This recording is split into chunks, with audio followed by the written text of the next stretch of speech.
This is Dr. Jeffrey Hudon in his teaching on biblical archaeology. This is session number 11, The Patriarchs and Archaeology.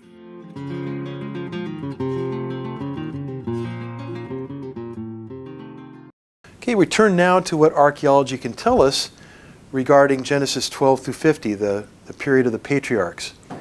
And this is, again, a very controversial period in Israel's history, and difficult archaeologically to glean much information, though we'll see what we can do here.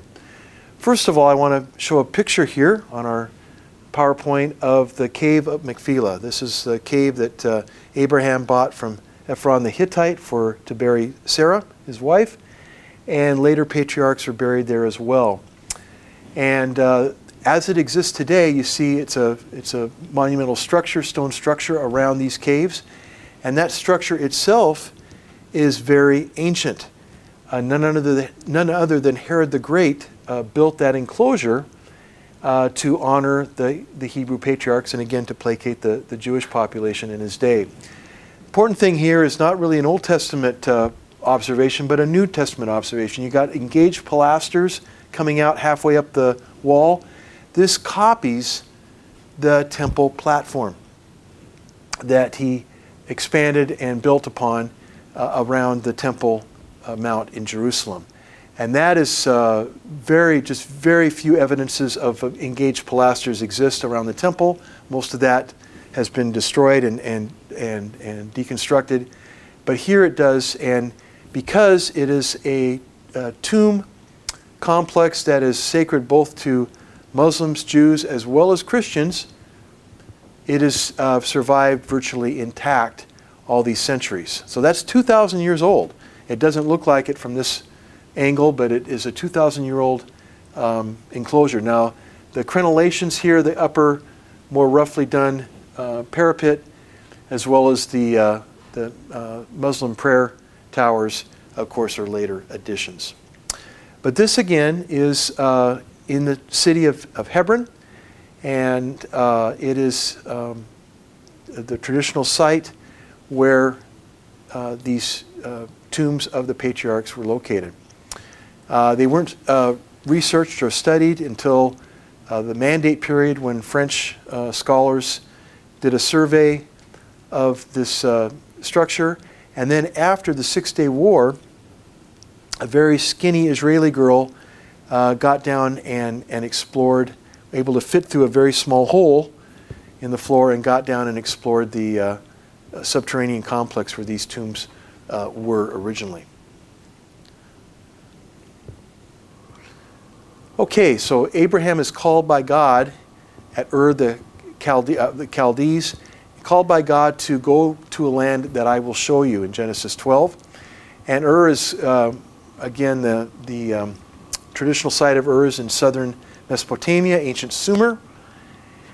Cyrus Gordon, which we showed a slide of in an earlier PowerPoint, suggested an alternate location, Ura, which is in northern Mesopotamia.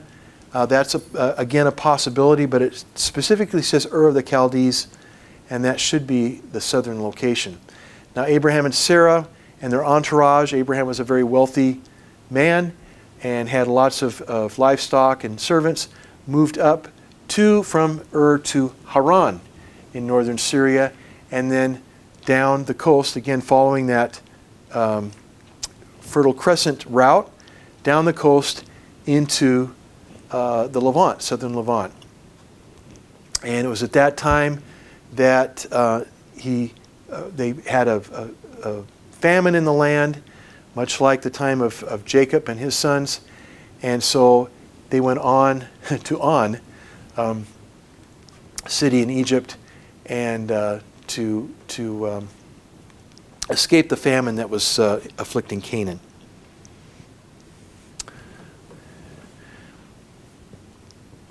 Now, one of the most interesting times I had personally in the Holy Land was participating in a UN Harvard a program called Abraham Path. Now, Abraham, again, is a figure again, revered by all three monotheistic faiths. And so we traversed with guides all over Transjordan in the rural areas, walking through ancient vineyards and olive groves, walking through long abandoned villages, eating lunch cooked out in the woods or in the fields that we were walking. We walked from the mountains of Gilead down into the Jordan Valley, and just had a wonderful time interacting with the terrain and topography of Jordan, as well as the local Jordanian people. Had a great time. And it's a great name for this, but Abraham indeed did walk through this area of the Holy Land, and you can see some of these signs here that commemorate that. The way of the fathers is what that says, or the patriarchs, on these signs down to Egypt. This is an old photograph of the well at Beersheba. You can see the grooves made by ropes over the centuries, pulling up water from the well below. The history of the patriarchs is a very controversial subject, and there are varying opinions on the patriarchs. The two men to the left are very negative in their assessment of the historicity of the patriarchs, and Tommy Thompson and John Van Seters. These are old photographs. They're very old right now. I believe both are still alive. But those are also tempered by arguments for the historicity of the patriarchs. And these most notably have been forwarded by John Bibson and K.A. Kitchen in essays in those two books on the right. And we'll unpack this. Okay. The first question is, where do we place the patriarchs chronologically? They seem to fit, in my opinion, best in at least Abraham in the very end of the early Bronze Age, around 2100 to 2000 BC, or perhaps slightly later in what we call the Middle Bronze Age, 2000 to 550 BC. Notice the length of time here. That's a tremendously wide span of time, and we really have a difficulty getting it much narrower than that. Now, this bullet point here is very important for archaeologists. Now, in archaeology, you look for place names, you look for names of kings, you look for events that maybe could be proven by archaeological excavation or determine where and when things happen. These cities and towns are mentioned, as well as the names of 4 kings from the east that attacked the cities of the plain in Genesis 14. However, these are unattested in other sources, these names. They are, by their style and construction, apparently from Mesopotamia, East Semitic names, but nothing can be absolutely certain. Semites are mentioned in Egyptian records at this time, but no specific mention of any of the patriarchs by name. Okay. There are tantalizing clues from other sources. We have seals with the name of Jacob on them, Yaakov, and an Israelite fort from the Karnak temple, an Israelite fort apparently named Fort Abram, perhaps named after one of the patriarchs by either Solomon or one of the other kings of Israel or Judah. The only other king named is a Philistine king with a Semitic name, Abimelech. Okay, this could be again some sort of a dynastic name. This is a king of Gerar in the western Negev. However, the term Philistine here is anachronistic because the Philistines did not arrive in strength until the 12th century BC. Abraham was clearly before that period of time. So we have a problem here. Perhaps it's an update of the name because Gerar was in the realm of the Philistine Pentapolis, or the area that the Philistines controlled. So it could be an updated name, but the name itself, Abimelech, is not Philistine, it is Semitic. So it was probably a Canaanite king or chieftain that dealt with Abraham and Isaac. Now, the lack of outside information is not at all surprising because we have to understand that we are reading a history of a single family, not a dynasty of kings. And so the chances of finding evidence, certainly written evidence at that early time, of Abram or Isaac or Jacob or any of their family is extremely, extremely unlikely. However, with all this taken into consideration, we feel that the very early first half of the second millennium seems to fit the Genesis account quite well. Another hints from evident in the biblical text. The cities of the plain and the names of the kings at war. We mentioned that.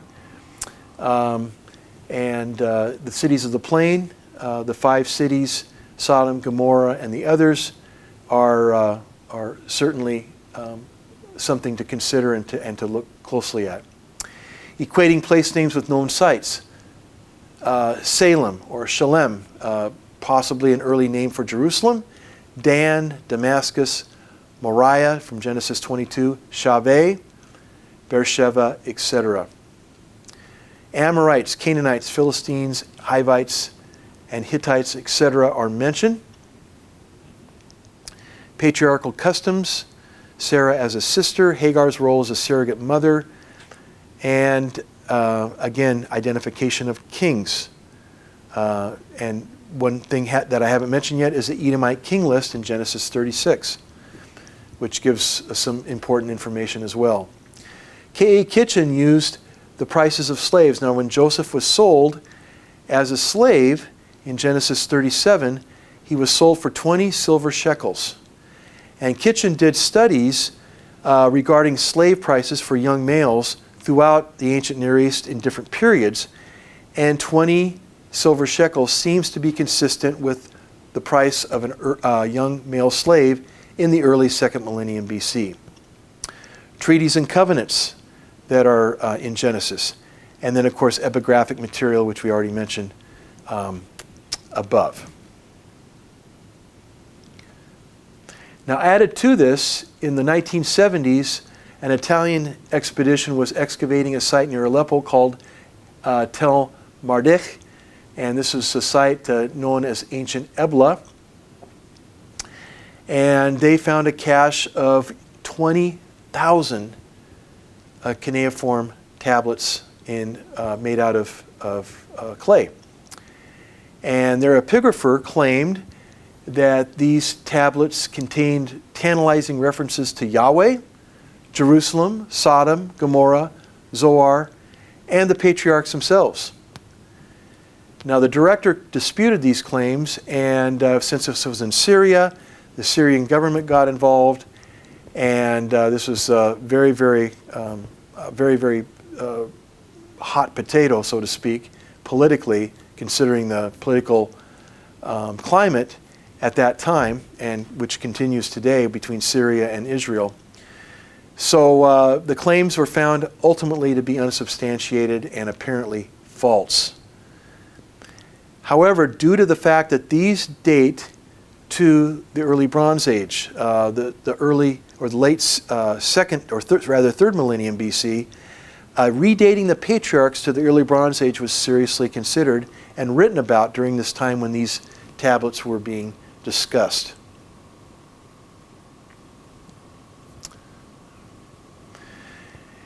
Now, the term Salem, again, this is Genesis 14, Abraham's visit or interaction with Melchizedek. Is this an early word for Jerusalem, an early title for Jerusalem? It could be. It seems to be. And excavations in the Rephaim Valley, again, that valley that comes up to Jerusalem and then slopes down to the west, becomes part of the Soric Valley, and the city of David have uncovered houses and settlements in the Rephaim Valley dating to the early Bronze and Middle Bronze period. So Jerusalem existed as a town, and settlements near Jerusalem in the Rephaim Valley existed during the time of the patriarchs, and specifically the time of Abraham.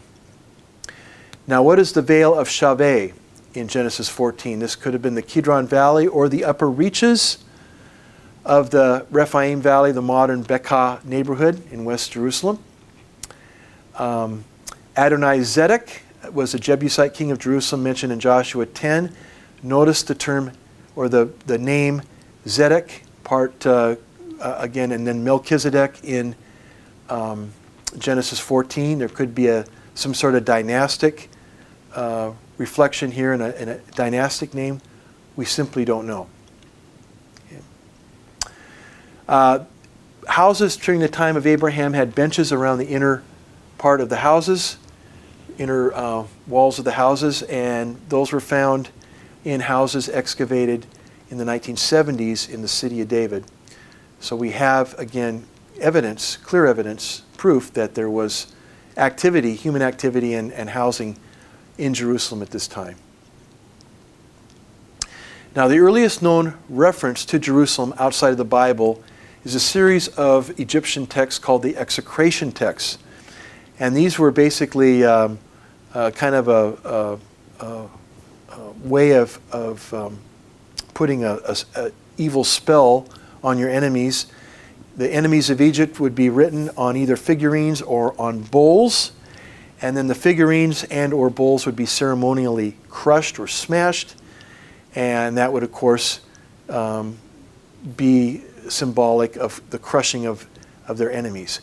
And again, Jerusalem and other biblical sites were found, the names of these were found on these execration texts.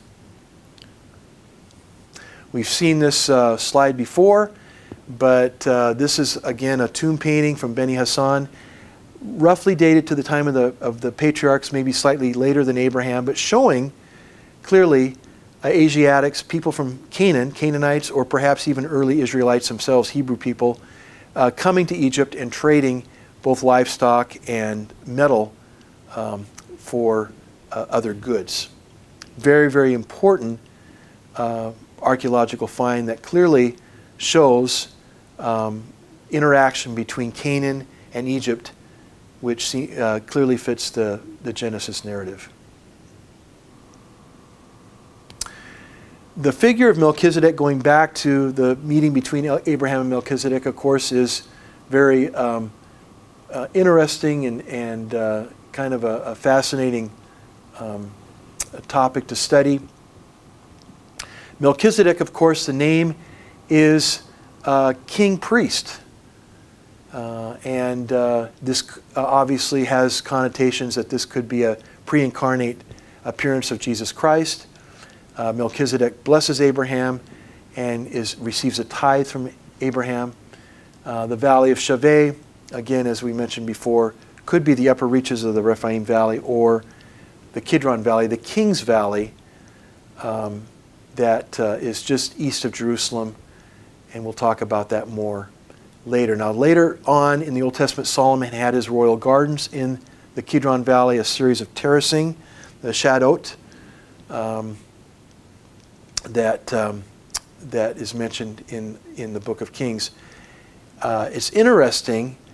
I think there's a lot of theology here aside from the person of Melchizedek. The brief meeting in the Vale of Shaveh, or the King's Valley, in Genesis. Now, in the Genesis Apocryphon, one of the Dead Sea Scrolls, you've got, it's also a third name called the Valley of Beit HaKerem. But this brief meeting between God and Abraham in a well-watered plain or valley seems to hearken back to a pre-fall Garden of Eden. And the fact that God and man, God in the form of Melchizedek, the king of Salem, man is in the form of Abraham, the patriarch, the father of the Jewish people, seems to look back as well as forward to the birth of Christ and his atonement and ultimately our reconciliation to God.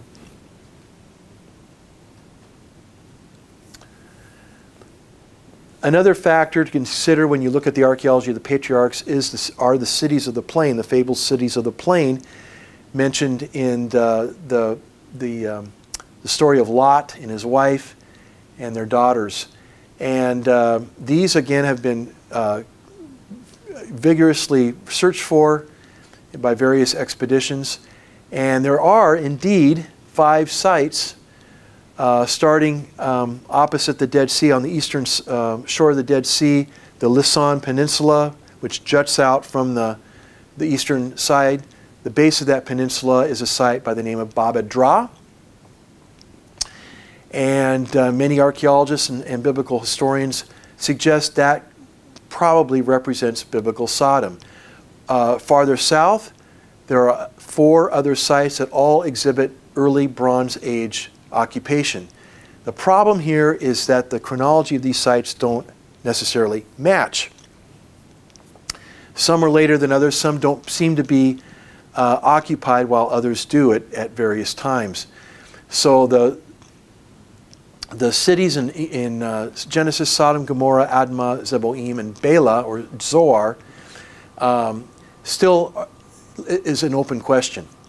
Even though these sites are all generally the same period and seem to be in line with what we read in the passage of Lot's story and Lot's escape from Sodom, there's still issues. Now, more recently, a Christian archaeologist has argued for a northern site, a place called Tel Hammam, and that is in the edge of the Kirkar HaYarden, a kind of a circular plain just to the north of the Dead Sea. But there are problems with that site as well. First of all, in the Genesis narrative, you have the 3 angels visiting Abraham at his tent, which we'll see on a similar tent on a future video. And they look out over the cities of the plains, particularly Sodom, and this is from the Oak of Mamre in Hebron. And if Sodom was located to the north at Tel Hammam, that is way too far north for them to walk to the edge of their camp and look down into the Rift Valley and see that far north. It's simply impossible. So there are issues with that, with all of these, and really no strong resolution. But I think the 5 cities, Baba Dra, and the cities to the south, the sites to the south, probably represent to this day our best guess as far as the cities of the plain, the cities that are mentioned in Genesis. Okay, the Akedah, the binding of Isaac in Genesis 22, mentions the land of Moriah. Moriah was a land, Eretz Moriah, but Abraham prepared to sacrifice his son on what apparently was the later site for the Temple of Solomon. And it was a 3-day journey from Beersheba to this site when he lifted his eyes and saw the site afar off. But this would again correspond with the vicinity around Jerusalem. Now, in Abraham's day, child sacrifice was commonly practiced, and that continued into the Iron Age among Canaanites and pagan populations around Israel. And this is again a marker for the Tophet. This is where these sacrifices, human sacrifices, were done. This is at Carthage, one of the Phoenician sites west of in modern-day Tunisia, to the west of the Mediterranean, western part of the Mediterranean.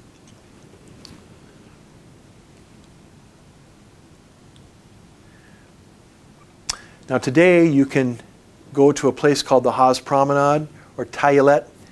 It's a beautiful park and a promenade that kind of curves around Talpiot, the Talpiot neighborhood, and you have beautiful views of the Mount of Olives and Jerusalem and the Temple Mount in particular.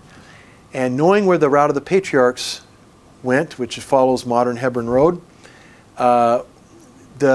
where Abraham lifted his eyes and saw the place afar off had to be in this vicinity where you can see the golden dome of the Dome of the Rock, which is built atop Mount Moriah.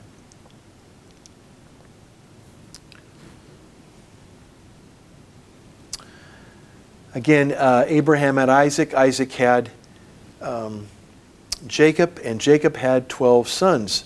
And these sons, as we know, became the 12 tribes of Israel. And this is a beautiful depiction of those on the Hadassah Hospital windows in Ein Kerem that one can visit today.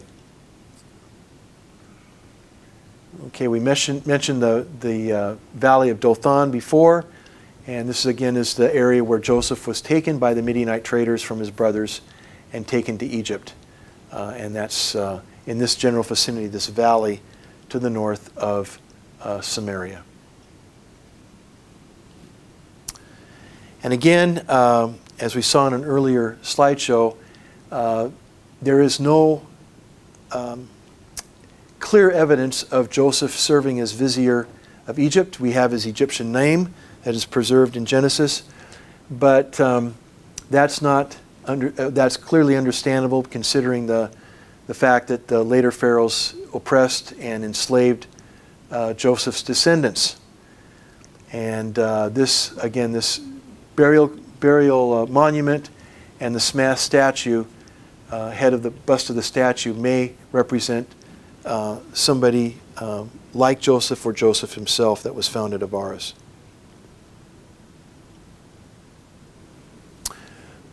The account of Judah and Tamar in Genesis 38 gives kind of an account of how men identified themselves. And what did she do? She requested his staff and his seal. And we do have seals, as I mentioned earlier, that spell out the name of Jacob from the 2nd millennium BC. And so this, again, is an insight of the time of the patriarchs, the 2nd millennium BC. And we have, again, seals to show that. We don't have Judah's seal, obviously, but similar ones, and ones that do mention the name Jacob or Yaakov. Okay. Avaris we talked about as possibly being where Joseph served as first a slave under Potiphar and then ultimately as vizier under Pharaoh. And then, of course, the end of the book of Genesis ends with Jacob and the other brothers moving to Egypt and being given the land of Goshen, which is this dark area of the Nile Delta. In antiquity, there were 7 branches of the Nile Delta that fanned out over that shaped outlet into the Mediterranean. Today, there's only 2, but very rich land. Here you can see this picture with a base of a statue, probably of the 19th dynasty, and you can see the rich land there. And that's where the Israelites moved to and set up their lives and prospered until a new dynasty came to power and the oppression began. Thank you.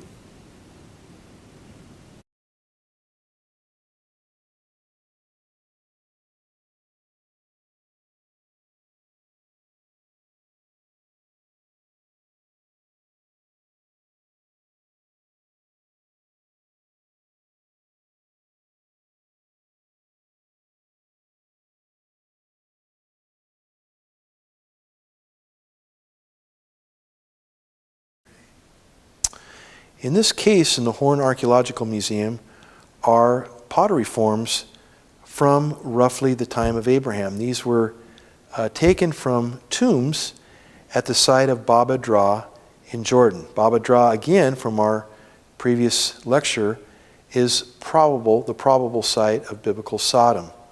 Now, some of the interesting features about this pottery is that they are hand-formed, handmade. This was before the introduction of the fast potter's wheel.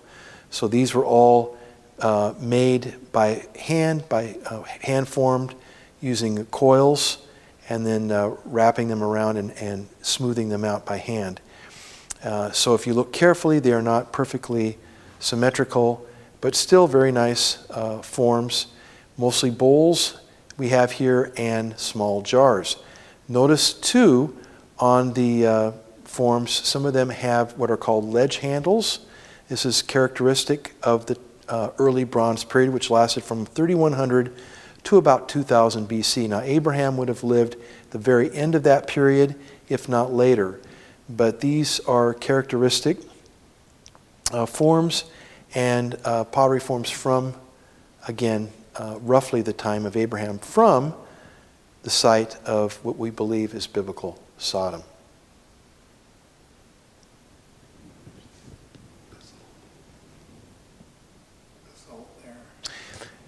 In the back, one can view a basalt mortar, and this is for grinding grain. A pestle would have been used with that to grind grain or spices to make dishes or stews. And of course, this one has a chip out of it, but it was found as it is today in a tomb, buried with the occupants of the tomb.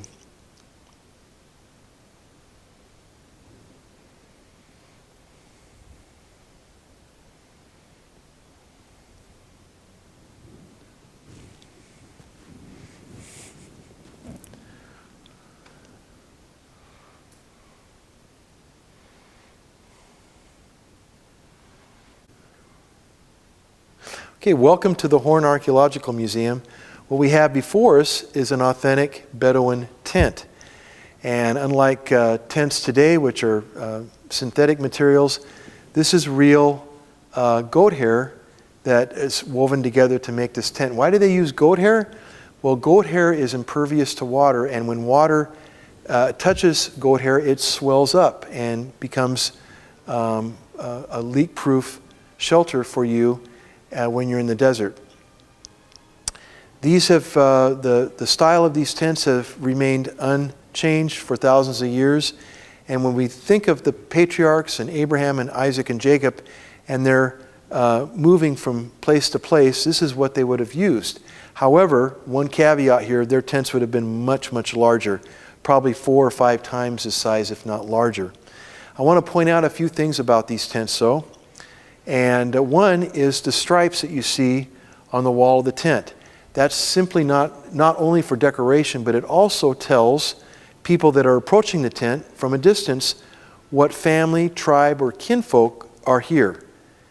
And you may be approaching a tent like this out in the Holy Land somewhere, in the Levant, and those designs on the side of the tent may be something that you recognize as an enemy of your family, an enemy of your tribe, and so you want to turn your horse or camel or donkey around and get out of there.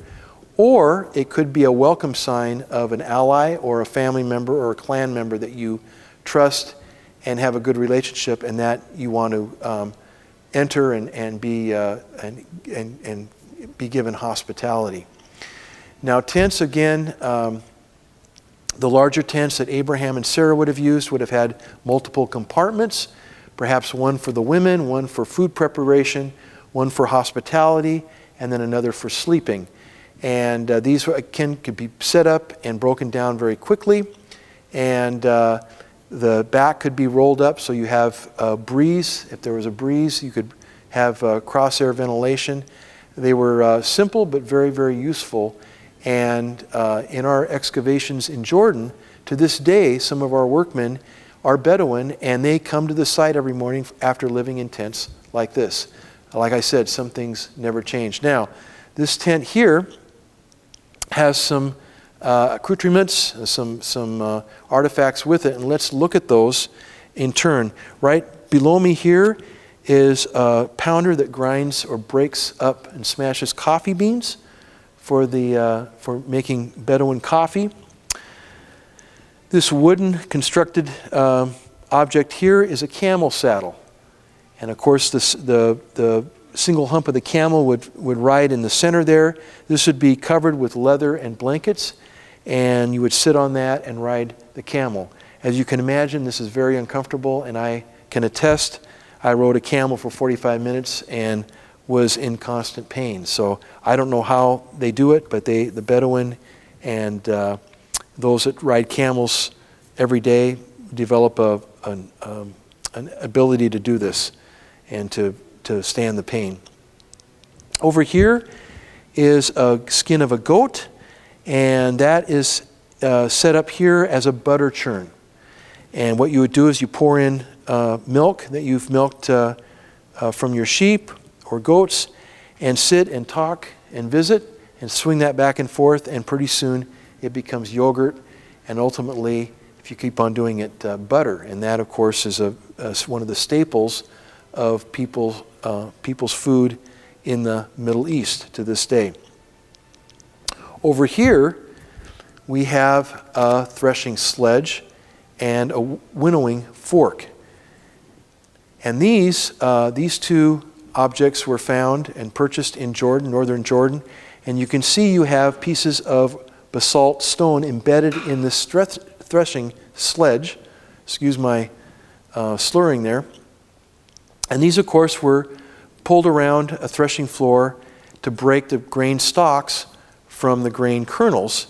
And threshing floors were almost always on hilltops where there was a nice breeze. And once those are broken down by the sledge, then the winnowing fork is used, and when there's a breeze, you throw everything up in the air. The chaff or the stalks blow away. The seeds drop since they're heavier, and you've got your grain to process and grind for your bread. Okay.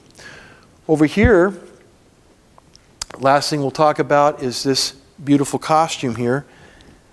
This was a Bedouin wedding dowry robe that was spent untold number of hours spent to hand embroider all of this for a daughter. A mother would have done it for her daughter before her wedding.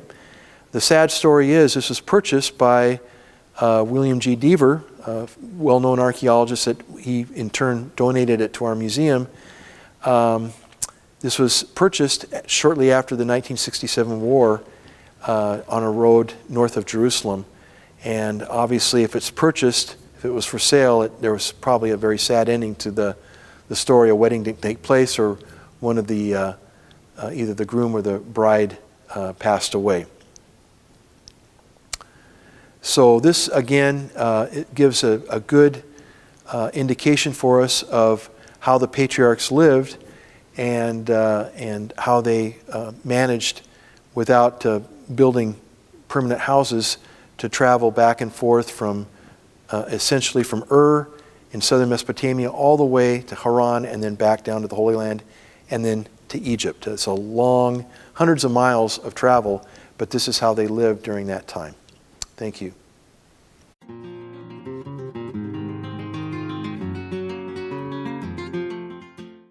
This is Dr. Jeffrey Hudon in his teaching on biblical archaeology. This is session number 11, The Patriarchs and Archaeology.